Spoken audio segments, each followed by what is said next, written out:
we mentioned summer is a quieter time. We are recording this in June, right? Yeah, June. It is the summer. So, what can I be doing differently in my search if it is taking a longer time than I was hoping for? The best thing that you can do if you have an initial phone screen with a recruiter and you kick off a process, try and get them to set the expectations and ask them the questions of where are you at in your search? Are they just starting? Are you the first candidate that they're talking to? Understand what the full interview process looks like.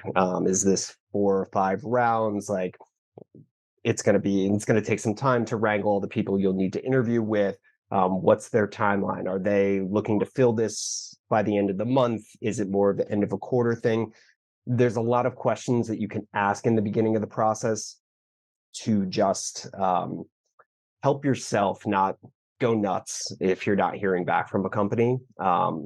Is asking those questions early on if you get to that Yeah. initial phase. Sorry, I Well, just wanted to crowbar that in.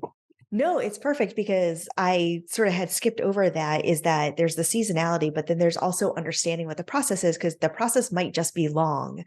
The other thing to consider too is if you don't know that upfront, you start second guessing yourself. Mhm. So we've worked with clients who either thought they understood the process or the process changed because look, you and I have both been on the other side and we think we've got all the boxes checked. And then someone says, oh, they should meet with so and so. Oh, wait, they should also talk to so and so. So and so wants to talk to them. Yep. So legitimately, the process may get extended just because people forgot to include people or all of a sudden want to be a part of it. But Yep. as the candidate, it's very easy to say, oh, do they not believe in me? Do they not think I'm right? Because now I got to talk to another person, or I didn't know I was going to have to also do this exercise. And it may just be it wasn't clear up front. It may have nothing to do with you. Yeah, I can't tell you how many times I've heard from a hiring manager, I love this person, I just haven't met enough people yet. Like, Mm, unfortunately, a lot of times, and recruiters try to steer them away from that type of thinking. It's really like these are the boxes we're looking to check with a candidate. Like if it happens yeah. early on, like let's move quickly. But a lot of times you can be getting towards the end just because you were one of the first candidates, and then they've got people just starting the process and then they're trying to balance you and kind of keep you in the running. So just keep that in mind too. There's so many internal factors that are not a reflection of you as a candidate. It's just how they're sort of navigating their process internally.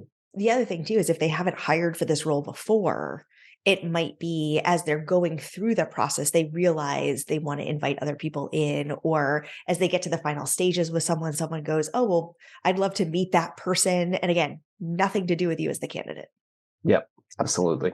but it can sure feel that way.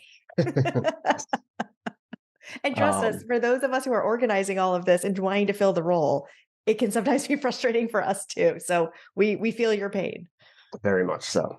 Um, But I think you asked me what can yeah. you be doing in those seasonal times. Number one, I would say never take your foot off the gas as far as applying. Like really just always keep that going. Just to make sure that you've got your applications out there, even if companies are, in their lull periods, you're still entering the process and you're getting on their radar and you're moving the ball forward in your application process.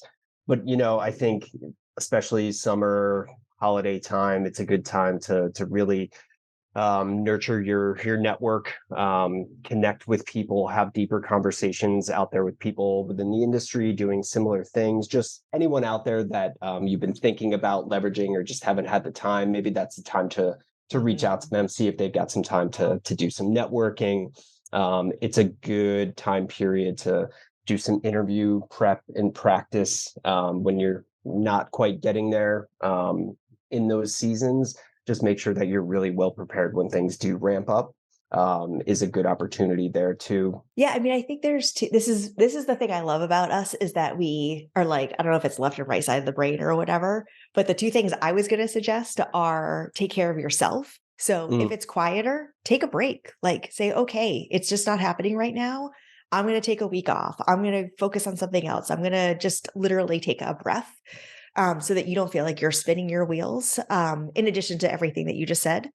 And then the other piece is a lot of times we talk with clients who are looking to make a little bit of a change or who frankly have been in their role for a while and feel a little stale. So it could also Mhm. be a time to do some professional development. Is there a new skill you need to learn? Is there a new technology that you didn't get exposure to? So you want to get more exposure to because it might be more marketable. So are there online courses? It can be free or cheap. It doesn't have to be some huge thing, but are there some things that you can be doing so that when you do sort of get back into the thick of things, you're like, "Oh, and by the way, I recently took this course. I learned this thing. I did this thing." Yep. No, I love those. And along the same lines, to make sure that you're landing and your focus of interviewing and sending your applications out is your energy is spent in the right place. And maybe it's a Mm. time to really do some research on companies. If you have that thing that you're really looking for, is going to be sort of the North Star of what you're looking for in companies, dig a little bit deeper into your list, do some research around those companies, figure out some ways that maybe you can network around it. But just it's an opportunity to take the time to sharpen your focus around what your search actually is. Yeah, and I think that the final thing I'll say is, like, trust the process. You're doing everything right. We've had so many clients. We had one client who first connected with a company back in February, and they didn't have anything at the time, and they had slowed down, but then they picked things up, and when they picked things backed up, he was right at the top of the list, and he got the job in May, like, within 3 weeks. We've had another client, who's more in the nonprofit space, and so she's really seen those budgets ebbs and flow, but when things pick back up, they reach back out to her, and we had another client who was great on paper and just the markets tanked. And so she kind of was having a hard time navigating it, but then she found the exact right thing. She started as a contractor. Now she's a full-time employee. So it will happen. I know everybody wants it to happen faster, but it will happen. So if you really are looking to make that change, like stick with it. And if not, maybe that's actually telling you something. I mean, how many times have we gone out into the world to interview? We've had conversations and we're like, actually, where I am isn't that bad. So maybe it's Mhm. also a reflection of is now the right time to make a change. And it's a reflection point for yourself too. Yep, that's a great point.